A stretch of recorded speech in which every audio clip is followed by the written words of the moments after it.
Hello दोस्तों, चाय और कॉफ़ी में मौजूद कैफीन हार्ट पर कितना इफेक्ट करता है और दिन भर में कितनी चाय और कॉफ़ी लेना सेफ है बिना डर के, कितना कैफीन आपका हार्ट प्रॉपर्ली टॉलरेट कर सकता है और क्या डोज पे के बियॉन्ड हम हार्ट के लिए उसे ओवरडोज मानेंगे, आज जानने का प्रयास करेंगे। चाय और कॉफ़ी में मौजूद कैफीन एक्चुअल में कितना होता है और एनर्जी ड्रिंक्स में कितना होता है और ये क्या सेफ लिमिट को क्रॉस कर जाता है एक ड्रिंक, आज जानने का प्रयास करेंगे। क्योंकि अक्सर लोग ये बात करते हैं कि चाय कॉफ़ी में कैफीन हमें कम रखना चाहिए, हार्ट पेशेंट के लिए कैफीन नुकसानदायक है, लेकिन इसके लिमिट पर और डोजेज रिक्वायरमेंट पर अक्सर बात नहीं होती। तो आज उस पर हम डिस्कशन करेंगे। टॉपिक पर जाने से पहले जो लोग हमारे चैनल पर नए हैं उनसे रिक्वेस्ट करूंगा कि चैनल को सब्सक्राइब करें, क्योंकि इस तरह का हेल्दी और साइंटिफिकली यूजफुल कंटेंट हम आपके लिए लाते रहते हैं और इस तरह के ऑलरेडी हज़ारों वीडियोस हमारे चैनल पर अवेलेबल है। यदि कंटेंट यूजफुल लगे तो किसी के साथ इसे शेयर करिएगा, क्योंकि ये लोगों की ज़िंदगी को बचाने और बदलने में उपयोगी हो सकता है। टॉपिक के दौरान कुछ इंटरेस्टिंग साइंटिफिक फैक्ट्स, कुछ प्रैक्टिकल यूटिलिटी की बातें, कुछ साइंटिफिक स्टडीज़ और कुछ साइंटिफिक इन्फॉर्मेशन आपके साथ शेयर करूंगा, इसलिए बने रहिए हमारे साथ एंड तक। चलिए शुरू करते हैं हमारे साथ हेल्थ का सफर।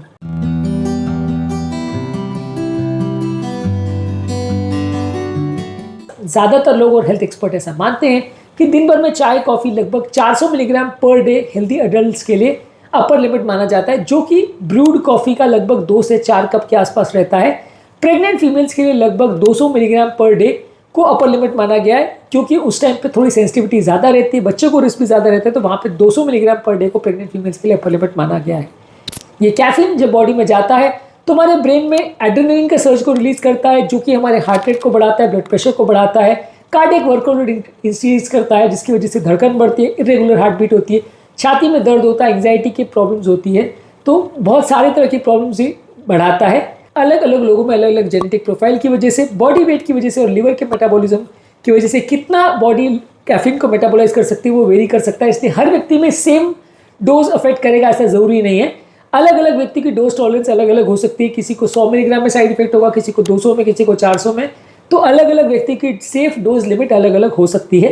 ये जानने का प्रयास करेंगे कि ऑन एन एवरेज चाय और कॉफ़ी में लगभग 100 मिलीग्राम कैफीन पर कप रह सकता है। एनर्जी ड्रिंक्स में ऑन एन एवरेज 80 से 300 मिलीग्राम पर कैन रहता है। जो प्री वर्कआउट पाउडर्स रहते हैं उसमें ऑन एन एवरेज 150 से 350 मिलीग्राम कैफीन पर स्कूप रहता है, यानी एक स्कूप या चम्मच आप लेते हैं तो उसमें 150 से 350 मिलीग्राम रहता है। इसके अलावा कोल्ड ब्रूज और एक्सप्रेसोज अगर कोल्ड कॉफी लेते हैं तो उसमें 120 से 250 मिलीग्राम पर सर्विंग यानी पर कप रहता है। इसके अलावा जब आप कैफीन के पिल्स लेते हैं तो उसमें हर टैबलेट में 100 से 200 मिलीग्राम रहता है। अलग अलग कैफीन प्रोडक्ट्स को यदि आप एक साथ लेते हैं तो आपका कैफीन लिमिट एक्सीड होने का चांस ज़्यादा बढ़ जाता है, तो आपको ज़्यादा सावधानी रखनी है। मान लीजिए आपने चाय कॉफ़ी भी पी ली और एक एनर्जी ड्रिंक साथ में पी ली तो अपर लिमिट एक्सीड होने का चांस ज़्यादा है। मान लीजिए आपने कैफीन के टैबलेट्स ले लिए और साथ में एनर्जी ड्रिंक या चाय कॉफ़ी ले लिया तो एक्सीड होने का चांस ज़्यादा है। तो अगर मल्टीपल तरह से आप कैफीन के सोर्सेज को एक साथ ले रहे हो तो प्रॉब्लम्स होने का चांस ज़्यादा रहता है। यदि आप कैफीन लेवल को मेंटेन करते हैं और सीमित मात्रा में उसको लेते हैं तो आपकी अलर्टनेस, आपके रिएक्शन टाइम और आपके ब्रेन के डोपामिन लेवल्स को मॉड्यूलेट करता है। मॉडरेट मात्रा में यदि आप चाय कॉफ़ी लेते हैं तो वो आपकी हार्ट के लिए नुकसानदायक नहीं है। इनफैक्ट कुछ स्टडीज़ ने ये भी शो किया है कि थोड़ी मात्रा में लेते हैं तो हार्ट अटैक और लकवे और हार्ट फेलियर पेशेंट्स में 2-3 कप कॉफ़ी लेते हैं तो थोड़ा बहुत फ़ायदा ही करता है। मेटाबॉलिज्म को बूस्ट करता है और वर्कआउट्स जब आप करते हैं तो आपके एड्रेनलिन को बढ़ाता है, जो कि आपकी वर्कआउट की स्ट्रेंथ को बढ़ाता है। लेकिन जब ये कैफीन बहुत ज़्यादा हो जाता है तो हार्ट के रिदम प्रॉब्लम्स, खासकर सुप्रावेंट्रिकुलर और वेंट्रिकुलर टैकीकार्डियाज कर सकता है, ब्लड प्रेशर को बढ़ा सकता है, हाई स्ट्रेस वाले पेशेंट और हाइपरटेंशन वाले पेशेंट में नुकसानदायक हो सकता है। इसके अलावा इससे डिहाइड्रेशन, एंग्जाइटी और डाइजेस्टिव इश्यूज ज़्यादा हो सकते हैं, इससे नींद कॉम्प्रोमाइज़ हो सकती है। इसके अलावा ये कैफीन बॉडी में लगभग 6 से 8 घंटे तक रहता है, जो कि आपकी स्लीप को अफेक्ट करता है। यदि आपकी स्लीप पूरी नहीं होती है तो कार्डियक वर्कलोड बढ़ता है, बीपी बढ़ता है, कॉर्टिसोल बढ़ता है, वजन बढ़ता है, बहुत सारी तरह की बीमारियां आती हैं। तो ओवरऑल आपको मान के चलना है कि ज़्यादातर आप एनर्जी ड्रिंक्स जो लेते हैं उसमें कैफीन बहुत ज़्यादा होता है, और अगर आप मल्टीपल सोर्सेज से कैफीन ले रहे हैं तो वो और ज़्यादा नुकसान करता है। एनर्जी ड्रिंक्स जो है वो चाय कॉफ़ी से भी ज़्यादा नुकसान करती है, कि उसमें कुछ स्टिमुलेंट्स भी रहते हैं जो कि और कार्डियोवैस्कुलर इम्पैक्ट करते हैं as compare to caffeine alone. और एनर्जी ड्रिंक्स में कुछ ऐसे तत्व भी होते हैं जो ब्लड प्रेशर को बढ़ाते हैं प्लस नलियों में सूजन भी कराते हैं।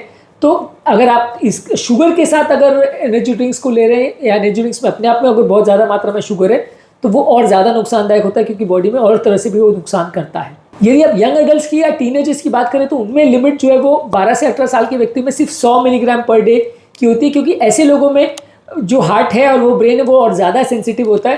तो ऐसे लोगों में एनर्जी ड्रिंक्स और ज़्यादा कम रहना चाहिए, क्योंकि यंग एडल्ट्स में अक्सर वो इन्हें पीते हैं, टीनेजर्स वगैरह एक दूसरे को देख के पीयर प्रेशर की वजह से पीते हैं तो उनको ज़्यादा नुकसान होता है। क्योंकि उनकी बॉडी की टॉलरेंस और ज़्यादा कम होती है। यदि आप ज़्यादा मात्रा में कैफीन को एक्सरसाइज से पहले लेते हैं तो उससे हार्ट रिदम की प्रॉब्लम्स हो सकती है, चक्कर आ सकता है, कार्डियोवैस्कुलर कोलैप्स हो सकता है। इसलिए प्री वर्कआउट ड्रिंक के हिसाब से कैफीन को बहुत ज़्यादा मात्रा में नहीं लेना चाहिए। यदि कोई व्यक्ति अगर कैफीन ले रहा है उसके बाद उसको धड़कन की प्रॉब्लम हो रही है, छाती में भारीपन लग रहा है, कंपन हो रही है, एंग्जाइटी हो रही है, नींद नहीं आ रही है, तो उसको डेफिनेटली डॉक्टर से मिलना चाहिए।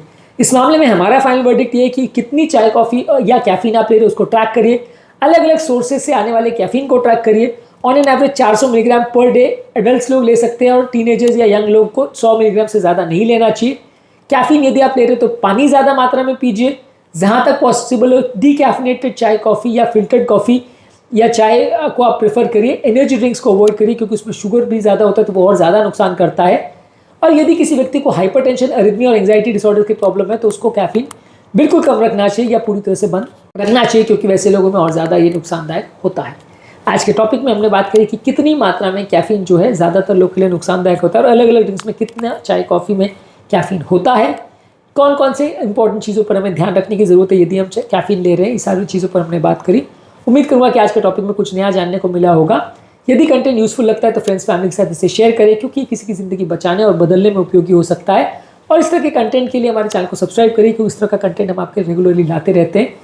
यदि आप हमारे चैनल पर कमेंट करते हैं तो हमें जानने का मौका मिलता है कि आपको हमारा कंटेंट कैसा लग रहा है। प्लस हमारे लिए मोटिवेशन और इंस्पिरेशन का भी काम करता है। इसलिए वीडियोज़ को देखते रहिए, शेयर करते रहिए और हेल्थ के सफर में आगे बढ़ते रहिए।